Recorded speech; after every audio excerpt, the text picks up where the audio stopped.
अपनी समरी की शीट को कंप्लीट करते हैं और नेक्स्ट जो फील्ड्स हमारे पास अवेलेबल है उसमें सबसे पहले हम हेडिंग दे रहे हैं बैलेंस शीट, और बैलेंस शीट में हम बैलेंस करेंगे, चीज़ों को लाएंगे जिसमें कैश होगा, accounts receivable, fixed assets, total assets, then credit line, accounts payable, equity, and then finally हम टोटल लायबिलिटी एंड इक्विटी को सम करेंगे। सो कैश के लिए हम रेफरेंस ले रहे हैं इक्वल्स टू बैलेंस की शीट पे जा रहे हैं और यहाँ पर कैश हमारे पास ईयर 2015 है, उसमें हमने सेलेक्ट किया। देन उसके बाद अकाउंट रिसीवेबल इसी बैलेंस की शीट पे जा रहे हैं और उसी के बिल्कुल नीचे अकाउंट रिसीवेबल है हमारे पास, हमने उसका रेफरेंस क्रिएट किया।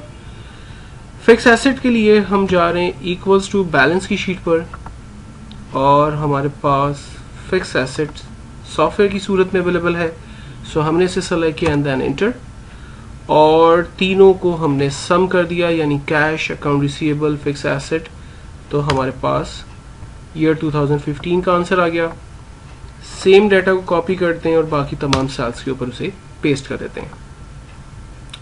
देन अब हम क्रेडिट लाइन की तरफ चलते हैं। क्रेडिट लाइन के लिए हम रेफरेंस क्रिएट कर रहे हैं इक्वल्स टू बैलेंस शीट पे और ईयर 2015 से हम क्रेडिट लाइन को सिलेक्ट कर रहे हैं and then enter, and then उसके बाद अकाउंट पेएबल है हमारे पास।